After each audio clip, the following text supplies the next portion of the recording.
자, 1대1 제자 양육은 어떤 것이냐? 양육자와 동반자가 하나님의 말씀으로 삶을 나누며 평신도가 평신도를 깨우는 훈련 과정이다. 우리가 보통 이야기를 합니다. 양육자라는 것은 가르치는 사람을 의미하는 것이고, 이 동반자는 배우는 사람을 의미합니다. 그런데 우리가 이 양육자가 동반자를 가르치는 분들은 전부 다 경험하신 바지만 같이 배워나갑니다. 이게 굉장히 신기해요. 나는 다 아는 것처럼 생각을 하고 그 사람을 가르친다고 생각을 했는데 하다 보면 나도 배우면서 하는 것이 바로 1대1 양육이다. 이렇게 보면 되겠습니다. 이제 구약에 보면 1대1 양육의 이제 모델이 뭐냐면 모세가 여호수아를 자기의 그 후계자로 가르친 것입니다. 뭐 다윗과 요나단은 양육까지는 아니지만 이 교제를 통해서 신앙이 무엇인지를 아는 거죠. 그다음에 엘리야는 선지학교를 통해서 엘리사를 양육을 했습니다. 또 예수님은 여러 사람들을 구원의 복음을 전하면서 삭개오나 뭐 마태나 아니면 죄 지은 여인이나 또는 사마리아 여인을 통해서 1대1 정확한 1대1은 아니지만 그들에게 복음을 전했고 그 복음을 들은 사람들이 다른 사람에게 이 복음을 전하는 그런 역사가 일어난 것이죠. 또 사도 바울은 바나바, 실라 또는 자신의 영적인 아들이었던 디모데와 디도 등 이런 사람들을 통해서 오네시모 같은 사람들을 통해서 1대1 양육을 통해 복음의 전도자로 키웠습니다. 자, 그러면 꼭 1대1만 해야 제자가 되는 것이냐? 그것은 아닙니다. 방법은 굉장히 많이 있습니다. 저도 1대1보다는 훨씬 더 제자훈련을 많이 했던 소그룹으로 제자훈련을 많이 했고 이 중에도 뭐 저한테 제자훈련 받으신 분들이 꽤 있는 것이죠. 그렇게 해서 하는 방법도 있지만 우리 교회를 제가 와서 목회하면서 느낀 거는 우리 교회는 제자훈련과 1대1이 동시에 같이 필요하다고 생각을 했어요. 왜냐하면 저희 교회는 오래됐는데 이렇게 체계적으로 하나님에 대해서 예수님에 대해서 구원에 대해서 죄에 대해서 또 신앙의 삶에 대해서 성령에 대해서 이것을 체계적으로 배운 사람이 별로 없었어요. 또 하나는 저희 교회 제가 이제 12년째 이제 목회하고 있는데 10년 동안 목회하면서 저희 교회 오신 새신자의 약 절반가량이 완전히 생자 신자가 옵니다. 올해는 잘 모르겠어요. 근데 한 번도 예수의 옛자도 들어보지 못한 사람들이 오는 경우가 굉장히 많습니다. 그래서 제가 1대1이 꼭 필요하겠다 싶어가지고 1대1을 시작하게 된 것이죠. 그래서 우리 교회 원칙은 원래 이렇게 되어 있습니다. 1대1 할 때 처음에 그 교회를 등록을 하면 제가 만든 새가족부 교재 5주짜리 교재가 있어요. 그 교재를 가지고 기본을 가르칩니다. 하나님은 누구신지, 또 예수님은 누구신지, 우리 인간은 어떤 존재인지, 죄란 무엇인지, 성경은 무엇인지, 그리고 예배란 무엇인지, 그리고 우리 교회에 대한 소개가 나오죠. 이렇게 해서 저희가 첫 과정을 마치면 저희에게 등록교인이 됩니다. 처음에 교회 와서 인사할 때 등록교인이 아니에요. 그것은 그냥 방문자입니다. 방문자. 그리고 저희에게 등록교인은 정확하게 5주 과정을 마친 사람을 저희가 저희 교족부에 등록교인으로 올립니다. 그러면 그분들에게 저희가 이제 권유하죠. 5주가 끝날 때쯤 돼가지고 이 5주를 우리가 기초적인 걸 공부했는데 이것을 조금 더 확장해서 하나님에 대해서 신앙에 대해서 좀 알고 싶지 않냐고 권유를 해서 그 다음에 확장된 방식으로 나가는 것이 이 1대1 제자 양육이에요. 자, 5주 동안 배우는 내용하고 1대1 제자 양육하고 내용의 차이는 거의 없습니다. 근데 5주 과정은 무지하게 쉽고 그리고 그냥 읽기만 해도 이해됐을 정도로 제가 아주 예수 처음 읽는 사람들을 위해서 쓴 글입니다. 그러나 그 내용을 좀 더 깊이 있게 확장해서 좀 넓혀놓은 것이 바로 1대1이다. 이렇게 보면 되겠습니다. 그래서 그렇게 5주하고 1대1이라는 교인 중에 대부분은 탈락하지 않습니다. 보통 저희 교회 새신자가 와서 저희에게 등록하고 정착하는 확률이 약 60% 정도 됩니다. 한때는 70%까지도 올라갔었는데 좀 떨어졌어요. 제가 보니까. 그러면 여러분 한번 생각해 보세요. 우리 교회는 제가 부임해서 지금까지 한 100여 분이 돌아가셨어요. 장례를 제가 이렇게 치렀어요. 그리고 지방으로 떠난 사람이 한 30여 분 정도 됩니다. 해외로 떠난 사람도 20여 명쯤 돼요. 그리고 코로나 때 타교회 아니면 교회를 아주 떠난 초신자들이 한 30명에서 35명쯤 됩니다. 그래서 저희 교인이 지금 처음에 제가 와서 있을 때보다 약 100명 정도가 줄었다 이렇게 볼 수가 있어요. 근데 만약에 새로운 신자들이 와서 그 자리를 채워주지 않았으면 지금 저희 교회는 어떻게 됐을까요? 반토막이 났겠죠. 지금 청년들이 제가 처음 왔을 때 150명 정도 출석을 했는데 지금 한 80명 정도 출석을 하니까 청년부터 반으로 줄은 거죠. 물론 결혼해서 결혼해서 이제 위로 올라간 사람도 많고 아니면 또 타지나 외지로 간 사람도 많이 있습니다. 그런 의미에서 우리 교회가 살 수 있는 길은 하나밖에 없어요. 이 첫 번째는 새가족을 전도해서 특별히 관계 전도를 통해서 내가 아는 사람을 우리 교회에 데리고 오는 것. 그것이 우리 교회의 살 길이에요. 왜냐하면 지역교회가 아니기 때문에 이 동네 사람은 우리 교회에 잘 오지 않습니다. 뭐 그런 경우는 1년에 한두 번 있을까 말까 일인 거죠. 뭐 보이지도 않고 우리 교회가. 재밌게도 놀러 왔다가 이 동네에 놀러 왔다가 관광지니까 놀러 왔다가 등록하신 분도 있어요. 여기 교회가 있었네? 한번 와봐야지. 그거 지금 잘 나오십니다. 그건.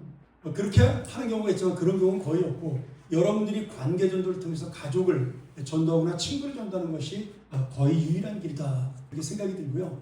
그렇게 온 사람들을 교회에 정착시키기 위해서는 반드시 5주간의 성경 공부와 1대1이 필요합니다. 그리고 이 1대1이 마친 사람들 중에서 조금 더 성경에 관심 있게 보기를 원하는 사람들이 있으면 이제 평안아카데미나 아니면 우리 12명씩 하는 10명에서 12명 하는 이 소그룹 제자훈련으로 제가 인도하고 있는 것이죠. 이제 제자훈련은 내년에 제가 다시 시작할 예정인데 올해 1대1 때문에 제가 못하니까 그렇게 해서 저희 교회는 이제 교인들을 양육하는 프로그램들을 갖고 있고요. 특별히 제가 청년들을 이번에 참석 많이 하라는 것은 지금 청년들의 그 새가족 등록 인원이 어른들의 3배에서 4배 정도 돼요. 새로 오는 사람이. 근데 정착률은 우리보다 떨어져요. 오히려. 우리가 더 어른들이 더 많이 교회에 정착을 합니다. 숫자로. 퍼센테이지가 아니라. 그래서 제가 그 일을 가만히 봤더니 어른들 새가족은 계속해서 주중에도 관심을 갖고 끈질기게 5주를 요청을 해요. 그래서 그 5주를 반드시 하게 합니다. 그리고 예수를 처음 믿는 사람은 교회가 뭔지 모르기 때문에 와서 무조건 5주 하는 겁니다. 그러면 다 순종해요. 이게 그런 거군요. 그리고 따라와요. 그리고 커피 사주고 뭐 밥 사주면서 하니까 고마운 마음에서도 열심히 하죠. 그렇게 5주를 마치고 5주 끝날 때쯤 돼가지고 이게 원래 교회 오시면 1대1을 해야 우리 학습도 받고 세례도 받는 겁니다. 뭐 이렇게 해서 또 이제 꼬셔가지고 우리가 1대1을 하게 합니다. 근데 그렇게 이제 우리 꼬실레이제이션이 잘 되면은 그분들은 이제 우리 교인이 되는 거죠. 근데 청년들은 제가 볼 때 이게 새가족을 보니까 그게 잘 안 되는 것 같아요. 근데 그 잘 안 되는 것 중에 가장 잘 안 되는 게 뭐냐면 주중에 큰 관심이 없다라는 거죠. 어른들 새가족은 주중에 반드시 연락하고 안 나오면 그 담당자가 그 5주 과정을 가르치는 분이 항상 연락을 합니다. 그러니까 그분이 미안해서 안 나올 수가 없는 거죠. 그런 부분들의 열심이 결국은 5주를 성공시키는 거고 1대1로 가게 만드는 길이 되는 겁니다. 그래서 여러분들이 1대1을 배우는 것은 양육의 목적이 여러 가지가 있지만 그 영혼을 살리고 그 영혼이 예수 믿게 하는 데 있다. 한번 보세요. 우리 1대1 양육의 목적을 한번 볼까요? 다음 페이지. 자, 1대1 제자 양육이란 첫 번째로 양육자와 동반자, 양육자는 가르친다고 동반자는 배우느냐입니다. 정기적으로 만나 깊은 관계를 형성합니다. 여러분 이게 제일 중요해요. 일단 두 사람이 친해져야 그 다음에 뭐든지 될 수 있습니다. 근데 이 친해지는데 얼마 정도 걸리냐면 제 경험으로 한 달 정도 걸립니다. 내가 처음 만난 그 사람을 친해지는데 마음을 열고 이야기하는데 처음에 되게 어색하잖아요. 생판 처음 보는 사람끼리 둘이 앉아가지고 이런저런 얘기를 해야 되니까. 그래서 그 아이스 브레이크도 중요하지만 어쨌든 간에 친해지는데 한 달 정도 걸리고요. 대신 5주 과정을 새가족 보세인 사람들은 이 과정이 자연스럽게 넘어가는 것이니까 훨씬 더 빨리 집중할 수가 있는 거죠. 두 번째는 말씀의 나눔입니다. 여러분 1대1은 절대로 성경 공부가 아니에요. 성경 공부하고 싶은 분들은 평안아카데미나 아니면 나중에 제자훈련에 오시면 됩니다. 물론 제자훈련도 성경 공부는 아니지만 그래도 거기 성경을 좀 깊이 배우니까 1대1은 철저하게 예수 그리스도의 말씀을 기준으로 삶을 나누는 겁니다. 그래서 먼저 이 양육자가 동반자를 향해서 일주일 동안의 삶을 오픈할 수 있어야 돼요. 이 오픈이 되지 않으면 동반자는 마음을 닫아버립니다. 그러니까 좀 창피하고 속된 말로 쪽팔리는 일이 있어도 그 이야기를 할 수 있어야 돼요. 뭐 예를 들어 부부싸움한 얘기도 해도 괜찮고요. 한 주간 있을 때 일주일에서 그렇게 해서 그 사람의 마음을 편안하게 해서 삶을 나눌 수 있도록. 그러면 그렇게 하면서 나중에 거기 질문지 같은데 우리가 이제 한 과씩 나가니까 거기 보면 질문에 삶 속에 적용할 수 있는 질문들이 있거든요. 그런 질문들을 나눌 수 있는 자연스러운 관계가 형성이 되는 거죠. 그 다음에 영적 성장이에요. 여러분 이게 참 신기한데 아무것도 모르는 사람을 5주과정을 시키거나 1대1을 시키면 그 사람이 잘 모르는데도 예수님이 누군지 성령님이 누군지 성령 충만이 뭔지도 모르는데도 끝나고 나면 어느샌가 신앙이 성장하고 그리고 말씀이 들어오기 시작을 합니다. 이게 성령의 감동이고 은혜예요. 그리고 가르치는 사람도 마찬가지예요. 내가 깨닫지 못하던 것을 새롭게 가르치면서 항상 깨닫게 됩니다. 그래서 이 사람이 과연 정말 예수를 믿을까 이거 해가지고 그런 걱정은 안 하셔도 돼요. 그거는 여러분의 책임이 아니에요. 여러분들은 정성껏 하면 되는 것이고 책임은 누가 지는 거예요? 성령님이 지는 겁니다. 그래서 여러분들은 그 영혼을 사랑하는 마음으로 기도하면서 이 기도가 굉장히 중요해요. 그래서 그 영혼을 위해서 매일같이 이 1대1 하는 동안은 12주 동안 정말 열심히 기도하셔야 됩니다. 그 사람을 위해서. 그래야 성령께서 그 마음을 역사에 주십니다. 실제로 1대1 하면서 구원 영접하는 사람이 굉장히 많고요. 저 같은 경우도 우리 교회에서 제자훈련하면서 구원의 확신이 없던 분이 제자훈련 하면서 구원의 확신이 갖고 지금 우리 안수 집사님 계신 분도 있고 또 교사하는 분도 있어요. 그러니까 우리가 그냥 나는 말씀을 가르친다고 생각을 하고 그냥 같이 책을 가지고 쭉 읽어나간다고 생각을 하는데 그 읽는 도중에 성령이 역사합니다. 그걸 우리가 인정할 수 있어야 돼요. 여러분 잘 생각해봐요. 내가 언제 이렇게 뭐 은혜라는 단어, 소망이라는 단어, 뭐 이런 단어들에 대해서 익숙해지고 내가 어떻게 교회 말씀이 이렇게 잘 들어오고 여러분 언제부터 그랬어요? 그거는 아무도 모르는 겁니다. 하나님께서 자연스럽게 여러분에게 그것들을 깨닫게 하시는 그걸 우리가 성령의 교명이라고 그러죠. 성령의 깨달음이 있게 하시는 겁니다. 그래서 여러분들이 가까운 사람과 1대1을 하든 전혀 모르는 사람과 1대1을 하든 가장 중요한 것은 성령께서 그 마음을 기도입니다. 그 다음 인도자의 비전이에요. 이거는 1대1을 하다 보면 한 10주쯤 보통 이제 구원의 확신이 6주에서 5주 사이 정도에 한 번 확인이 됩니다. 우리가 4주 정도 하면 예수님이 누구신가에 대한 이야기가 나오거든요. 그럼 예수님이 누구신가 이제 끝나고 나서 한번 확인할 필요가 있어요. 우리 형제님은, 자매님은 예수 그리스도를 믿습니까? 강요하면 안 되고요. 자연스럽게 물어보는 거예요. 질문하면서. 마음 열기 시간에 시작할 때 이제 이런저런 얘기하다가 한번 슬쩍 지금까지 4주 동안 예수님에 대해서 우리가 배웠는데 그 예수님을 누구라고 생각하세요? 형제님은 그 예수님이 믿어집니까? 이렇게 물어볼 수가 있는 거죠. 그래서 그분이 구원의 확신을 갖게 되고 믿는다라는 고백을 하게 되면 한 10주차 정도에는 이제 우리가 맨 마지막에 순종과 사명에 대한 이야기를 하잖아요. 그러니까 그 순종서부터 이제 어떤 얘기를 꺼내요? 너도 이제는 1대1 양육자가 되어야 한다. 당신도 이제는 예수 그리스도를 전하는 자가 되어야 한다. 그렇게 해서 그 사람이 내가 배운 것을 남에게 전할 수 있는 사람으로 키워야 하는 겁니다. 여러분 1대1 양육의 그 가장 중요한 것 중에 하나가 바로 또 다른 양육자를 생산하는 거예요. 여러분으로 끝나는 게 아니다. 내가 제일 아쉬운 게 뭐냐면 우리 교회가 목장을 하는데 목장의 가장 첫 번째 목적은 친교가 아니에요. 전도거든요. 저는 미국에서 그렇게 목장 모임을 시작을 했는데 한국에 오니까 이게 잘 안 돼요. 그러니까 우리끼리 모이는 거는 잘 되고 어떤 부분에서는 뭐 교제는 잘 되는데 그 모임 속에 새로운 사람을 데리고 오는 것은 참 어렵다라는 생각이 들어요. 아주 저한테 큰 숙제예요. 지금 후임 목사님이 정말 잘했으면 좋겠어요. 그런 부분들을. 보통 목장교회가 잘 되는 교회는 교인 출석이 100명이면 목장에 출석하는 사람은 한 105명 정도에서 106명 정도 됩니다. 그러니까 교회는 안 나오는데 목장에는 나오는 사람들이 있어요. 그게 잘 되는 목장이에요. 교회는 부담되잖아요. 예배 드리고 그런 것들이 부담돼서 안 나오지만 목장 가면 식사 같이 하고 차 마시고 이런저런 이야기들 할 수 있으니까 그게 즐거워서 목장에 1년씩 나오는 사람도 있어요. 그렇게 하다가 전도가 되는 겁니다. 우리 교회 애들 아빠 중에서 예수 안 믿는 아빠들이 지금 예수 믿고 잘 나오는 형제들이 몇이 있는데 큰 특징이 뭐냐면 전부 다 애하고 그 아내를 데려다 주러 교회까지 차를 태워다 주로 왔어요. 그렇게 몇 달 동안 차만 태워다 주고 밖에서 차 안에서 잡니다. 한 몇 달 지난 다음에 한 1년 가까이 된 다음에 차 밖에 안에서 자다가 지루하니까 교회 마당까지 들어와서 커피도 한잔 마시고 그리고 어슬렁거리고 거기서 놀아요. 그러다 또 한 몇 달 지나면 어떻게 돼요? 한 번쯤은 그래 한번 예배 들어가 보자. 그래서 예배를 들어옵니다. 그리고 지금은 같이 예배를 드리는 사람이 한 30명 됩니다. 한 번도 그 사람들 보고 교회를 나오라 그러거나 제가 예배를 드리라 그러거나 아니면은 뭐 그런 강요한 적이 한 번도 없어요. 그냥 자연스럽게 발걸음을 들이다 보면 이 속으로 들어오게 되는 겁니다. 그리고 사람이 양심이 있지. 점심 맨날 공짜로 먹으면 미안해서라도 한 번쯤은 예배를 드리는 거예요. 그러다가 그 안에 성령의 역사가 일어나는 겁니다. 저도 교회 처음 나올 때 크리스마스 때 내 친구가 초등학교 6학년 때 전도를 했어요. 5학년 때인가? 6학년 때인가? 그 친구 지금 제주도에서 그 레고나라 사장이에요. 유봉주 사장이라고. 맨날 나보고 놀러 오라고 그러지. 못 가서.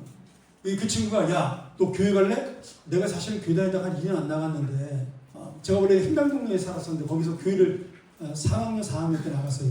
전도왕도 한 적이 있거든요. 근데 어머니가 교회를 안 나가니까 나도 교회를 안 나가다가 그 친구가 야, 너 옛날에 교회 나갔으니까 우리 교회 한번 가보자. 그래서 그 교회를 나갔어요. 근데 왜 나갔냐면 걔가 크리스마스 날 나한테 야, 다음 주에 크리스마스인데 우리 교회 크리스마스 날 오면 필통하고 연필 줘. 그래가지고 이제 그 연필하고 필통 받으러 간 거예요. 근데 갔더니 우리 선생님이 누구냐면 그 교회 장로님이셨어요. 60세가 넘으신 장로님인데 지금 생각해보면 나보다 젊으신데 진짜 할아버지 같았어요. 그래서 그분이 가르치는 이야기를 듣고 그날 진짜 필통하고 연필을 타갖고 왔는데 부활절에 그냥 그러고 이제 나가기 시작하는 거죠. 필통하고 연필 받았으니까 미안해가지고 한 2번 더 나갔고 친구들이 있어 나갔고 그래서 또 이제 우리 학교 같이 다니던 그 우리 후배들이 4학년 5학년 애들이 오빠 형 같이 가자 막 이래가지고 이제 교회를 안 빠지고 믿음은 없지만 나가기 시작을 한 거죠.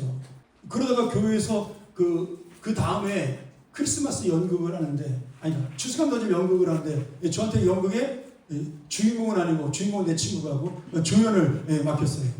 그 배추 밑둥을 먹는 그 왕 이야기를 하는데 제가 요리사 역할을 했었습니다. 그 얘기 굉장히 오래된 얘기인데 지금도 그거 많이 써먹잖아요. 영국 시간에 맨날 산의 진미로 밥 먹다가 밥맛이 없는데 하루를 굶겨가지고 배추 밑둥을 먹였더니 맛있게 먹었다. 뭐 이런 이야기인데 이제 감사하다는 얘기죠. 그렇게 하면서 교회에 적응을 한 거예요. 내가 믿음이 있어 적응한 것이 아니라 친구가 좋아서 적응을 했고 선물이 좋아서 적응을 했고 사람들한테 사랑받아 적응을 했어요. 그러다가 제가 의정부로 이사를 가게 되었습니다. 이제 여기 종암동에 살다가 근데 의정부로 가서 그래도 교회는 갔죠. 갔는데 거기서 가장 좋으신 목사님을 만난 거예요. 스승님을. 그래서 내가 거기서 성령을 받은 거예요.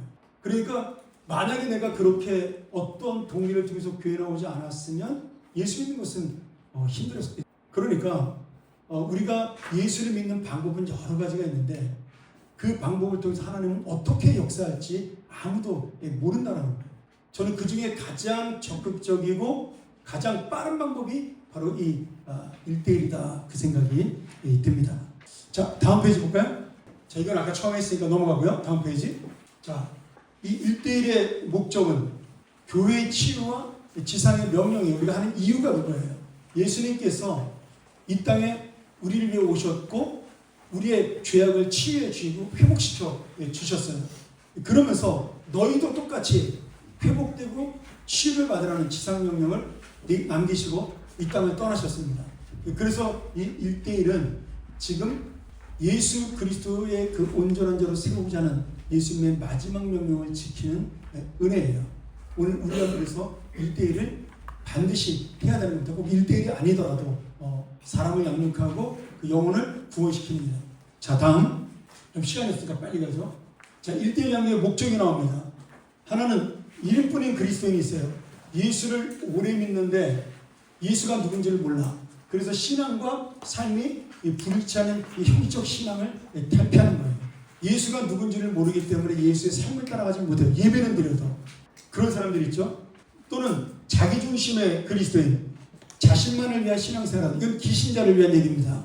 지금 예수를 믿으면서도 내가 예수를 왜 믿는지에 대해서 여러분 천당 가려고 예수 믿는 거 아닙니다. 우리가 착각하면 안 돼요. 천국은 믿는 순간 주어지는 당연한 선물이에요. 그것은 내가 태어남으로 우리 부모님의 자녀가 되는 것과 같은 것입니다. 중요한 건 그럼 내가 부모님의 자녀로서 이 땅을 어떻게 성장해서 사느냐, 이게 중요한 것이죠. 이제 그런 의미로 우리가 1대1이 중요하다는 거고요. 그래서 1대1을 해서 우리가 신앙과 삶의 일처는 성숙한 신앙, 그리고 예수님 중심, 그리스도 중심으로 삶의 중심으로 사는 신앙을 갖는 것입니다. 여러분, 교제는 다 다르지만 모든 우리에게 있는 모든 양육 교제는 다 똑같습니다. 주제가 이거예요. 그리스도를 삶의 주인으로 모시는 신앙이 모든 양육 교제의 핵심이에요. 여러분이 CCC에서 양육받은 사람도 있을 것이고 내비게이트에서 양육받은 사람도 있을 것입니다. 그런데 모든 그 주제의 핵심 뭐냐면 그리스도 예수님을 삶의 주인으로 모시는 신앙으로 가는 거예요. 이 1대1도 마찬가지입니다. 내가 예수 그리스도를 믿고 구원받고 나의 주인으로 삼아 그분의 주되심을 인정하고 그분을 나의 삶의 주인으로 모시는 것이다. 이렇게 되는 것이죠. 다음, 1대1 양육 기본 원칙이 있습니다. 이 책 너무 많아서 제가 다 설명은 몇 시간 걸려서 다 안 하는 거고 한번 읽어보시면 돼요. 제일 중요한 거, 부부, 가족, 이성 간 1대1 연결 지향한다. 한 사람이 다수의 동반자를 양육하지 않는다. 1대1은 한 사람이 한 사람만 하는 것이고, 부부나 가족이나 이성은 문제가 생길 수가 있죠. 하다가 불꽃이 튀면은 내가 산으로 갈 수가 있기 때문에 안 되고, 부부와 가족은 서로 간의 삶을 너무 잘 알잖아요. 그러면 이 삶을 솔직하게 이야기하기가 쉽지 않습니다. 저희 교회에서 작년에 부부간에 하신 분이 있어요. 마치긴 했어요. 근데 그 집사님이 제가 이제 끝나고 나면 반드시 저녁 식사를 대접하고 목양실에 가서 차를 제가 대접하면서 양육했던 내용들을 서비를 합니다. 근데 그 집사님한테 하면서 제가 뭐가 어려웠냐 했더니 남편이니까 자꾸 가르치는 네가 그러면 되겠냐고 나한테 그 지적을 한다는 거예요. 삶을. 그게 너무 힘든 거죠. 그래서 우리가 이 부부나 가족은 잘 안 하는 것이고, 이성간은 이거는 해도 되는데 사실 미국에서는 이성간에도 합니다. 근데 우리나라는 이게 좀 정서적으로 맞지 않아요. 물론 한 60대 노인과 20대는 가능합니다. 그건 괜찮아요. 그것이 남자든 여자든. 그러나 비슷한 나이 또래 1대1은 여성과 여성, 남성과 남성이 하는 것이 원칙이고 그것이 효과적으로 좋아요. 남자는 본능적으로 여자한테 잘 보이고 싶은 욕망이 있습니다. 그렇기 때문에 이 가르치는 것이 자꾸 인간적으로 흐를 수밖에 없게 돼요. 그런 부분들이 있어서 그렇고요. 그 다음에 섬김의 원칙은 동반자에게 물질적, 정신적 부담을 주지 않으며 금전거래 금지입니다. 자, 이건 뭐 당연한 거고요. 이건 왜 그럴까요? 그분이 시간을 내주는 것만도 감사한 거예요. 그러니까 1대1이라는 동안 어떻게 해야 돼요? 모든 비용은 다 양육자가 부담하는 겁니다. 밥을 사든 커피를 사든. 물론 그분이 너무 미안해서 한 번쯤은 제가 대접하겠습니다. 그러면 커피까지는 허용이 됩니다. 식사 대접은 절대 받으면 안 됩니다. 여러분이 처음부터 끝까지 책임지는 거예요. 그리고 영적 원칙, 공부하는 만큼 기도하고 내 제자가 아니에요. 그리스도의 제자를 세우는 겁니다. 나랑 친해진다고 해서 내 사람이 되는 게 아닙니다. 반드시 예수님의 사람으로 만드는 것입니다. 그 다음 행정원칙이 있어요. 양육자 동반자인 것은 담당 교육자한테 허락을 받고 해야 됩니다. 그리고 1대1 팀장과 제가 오리엔테이션을 한 다음에 제가 기도한 다음에 시작을 하게 되어 있습니다. 이게 원칙이에요. 허락 없이 1대1하는 것은 허용하지 않습니다. 다음, 자, 양육자를 위한 지침. 먼저 기도합니다. 당연하죠. 동반자의 마음 열림과 성령의 인도, 구원의 확신을 위해 지속적으로 기도하고요. 교육 준비. 매번 하더라도 매번 새롭게 해야 됩니다. 삶의 예와 암송, 예습, 키그림 철저하게 준비해야 됩니다. 제가 제자훈련을 10년 넘게 했는데 10년이 뭐예요? 거의 20년 가까이 했죠. 부목사 때부터 전사 때부터 했으니까 할 때마다 저는 새 책 가지고 갑니다. 반드시 새 책을 같이 사가지고 저도 거기다 숙제 다 다시 해요. 그래야지만 효과가 있습니다. 그리고 인격적인 만남. 자, 가르치는 자가 아니라 영적 부모로 사랑과 섬김으로 대하고 솔직하게 돼요. 그 다음에 반드시 1대1 양육을 할 때 외에도 일주일에 한 번 정도 문안 인사를 해야 돼요. 예를 들어 내가 월요일날 1대1을 했다. 그러면 목요일쯤에 전화하는 겁니다. 3일 정도 텀을 두고 어떻게 지내냐고, 괜찮냐고. 그래서 다음번 1대1 준비 잘하고 이렇게 물어보고 확인하고. 부담 주라는 얘기가 아니라 관심 갖고 있는 것을 계속해서 보여하는 겁니다. 그 다음 두 사람이 나눈 모든 정보는 철저하게 비밀을 붙입니다. 저도 많은 이야기를 들었지만 이 이야기를 한 번도 다른 교인이나 한 적이 없어요. 우리 사람한테도 안 하는 얘기 많습니다. 그래서 여러분들이 꼭 이 비밀을 지켜야 되고 그 사람이 신뢰할 수 있도록 해야 되는 것이죠. 자, 다음. 자, 동반자는 그럼 어떤 사람을 내가 동반자로 선택을 하느냐? 교육자, 목자, 세가족보 교사가 추천하는 자. 또는 내가 하고 싶을 때는 누군지 허락을 받고 해야 되는 것이죠. 그 다음에 세가족 5주과정을 마친 자가 제일 만만합니다. 그 다음에 본인이 내가 예수는 오래 믿었는데 별로 예수에 대해 잘 모르고 교회에 대해서 모르겠다. 한번 체계적으로 배우고 싶다. 이런 사람들, 이런 분들이 지금 저희 1:1 양육 받은 동반자로 받은 사람이 한 절반 정도 돼요. 우리 교회. 그 다음에 성실한 예습. 반드시 이거를 할 수 있도록. 그러면 숙제하는 막 야단쳐야 돼요? 아닙니다. 권하고 같이 그 자리에 숙제를 해야 돼요. 같이 적어가면서 해야 됩니다. 그래야 그 다음번에 미안해서라도 꼭 해옵니다. 그러니까 빽빽하게 완전하게 못 해오더라도 대충이라도 해올 수 있도록 이거는 반드시 해야지만 효과가 크니까요. 그 다음 이거는 예수 처음 될 때 습관이 되는 게 좋습니다. 대예배 설교를 반드시 요점적으로 기록하는 겁니다.